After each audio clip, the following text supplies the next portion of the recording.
يرفع الله الذين آمنوا منكم والذين أوتوا العلم درجات والله بما تعملون خبير. Assalamualaikum warahmatullahi wabarakatuh. Alhamdulillahilladzi arsala rasulahu bil huda wa dinil haq liyuzhirahu 'alad dini kulli wa kafa billahi syahida. Asyhadu an la ilaha illallah wa asyhadu anna Muhammadan abduhu wa rasuluh. Fa inna asdaqal hadisi kitaballah wa khairal hadi Muhammadin sallallahu alaihi wasallam wa syarrul umur muhdatsatuha fa inna kulla muhdatsatin bid'ah wa kulla bid'atin dalalah wa kulla dalalatin finnar. Amma ba'd. Alhamdulillah, itulah ucapan yang paling pantas kita ucapkan atas kehadirat Allah Subhanahu wa taala yang telah menciptakan langit dan bumi, jin dan manusia, dan dialah menciptakan hewan dan tumbuhan. Dan Allah Subhanahu wa taala menciptakan semua itu hanya untuk beribadah kepadanya.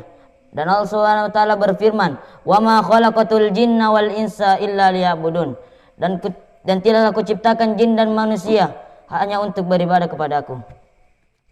Allahumma salli wa sallim wa zid wa barik wa an'in ala habibikal mustafa wa nabiyyikal mujtaba nabiyyina wa sayyidina Muhammadin sallallahu alaihi wasallam. Dan salawat serta salam semoga tercurahkan kepada manusia yang paling mulia, suri teladan kita, dan dialah manusia yang memiliki akhlak yang paling sempurna, yaitu Nabiullah Muhammad sallallahu alaihi wasallam. Insyaallah pada malam hari ini saya akan membawakan ceramah singkat yang bertema syukurilah nikmat Allah Subhanahu wa taala. Hadirin jamaah tarawih yang dimuliakan Allah Subhanahu wa taala. Jika kita merenungi nama Allah Subhanahu wa taala, Maha Pengasih lagi Maha Penyayang, maka kita akan menemukan hal-hal yang sangat luar biasa. Dengan namanya Ar-Rahman, Allah Subhanahu wa taala menjamin kelangsungan hidup seluruh makhluknya dengan rezeki yang berlimpah, baik bagi mereka yang ingkar maupun yang taat kepadanya. Dan dengan namanya Ar-Rahim, Allah Subhanahu wa taala mengkhususkan mereka yang taat dengan pahala yang berlimpah dan kenikmatan yang abadi tiada bandingannya. Semoga kita dapat bersyukur dengan nikmat hidayah yang dengannya kita dapat melakukan berbagai macam ketaatan kepadanya. Hadirin jamaah tarawih rahimani wa rahimakumullahu jami'an.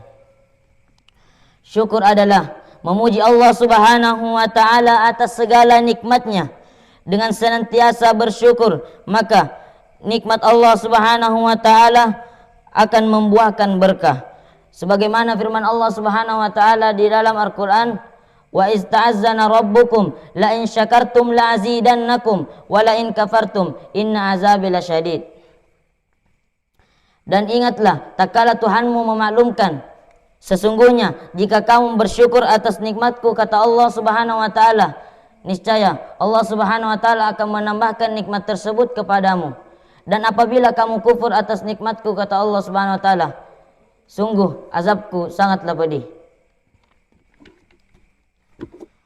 Hadirin yang dimuliakan Allah Subhanahu wa taala, syukur yang benar ditentukan oleh tiga hal, yaitu pertama, mengakui nikmat itu secara lisan, dan yang kedua, mengucapkan nikmat tersebut secara lisan, dan yang ketiga, menggunakan nikmat tersebut demi ketaatan kepada Allah Subhanahu wa taala.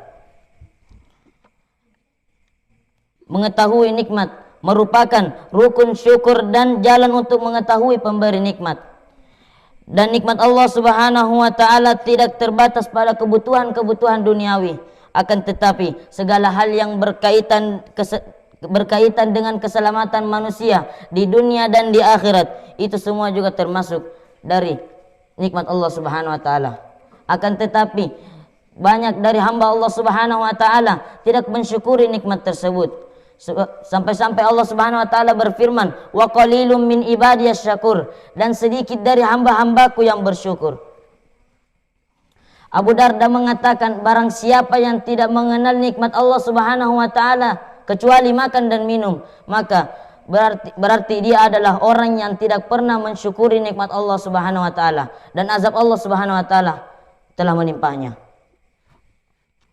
Hadirin, ada sebuah hadis Rasulullah sallallahu alaihi wasallam mengajarkan kita bagaimana cara kita bersyukur kepada Allah Subhanahu wa taala.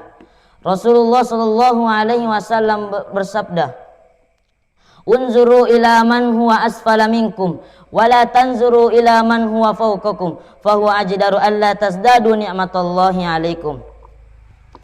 Lihatlah kepada siapa yang berada di bawah kalian dan janganlah kalian melihat kepada siapa yang ada di atas kalian, karena nikmat tersebut lebih pantas untuk kalian agar kalian tidak meremehkan nikmat Allah Subhanahu wa taala yang ada di diri kalian. Jamaah taruh yang dimuliakan Allah Subhanahu wa taala. Semoga Allah Subhanahu wa taala menjadikan kita hamba-hambanya yang senantiasa bersyukur dan mentaati apa yang disuruhkan oleh Allah Subhanahu wa taala. Mungkin ini saja yang bisa saya sampaikan, kurang lebihnya mohon dimaafkan. Wabillahi taufik wal hidayah. Syukron. Assalamualaikum warahmatullahi wabarakatuh.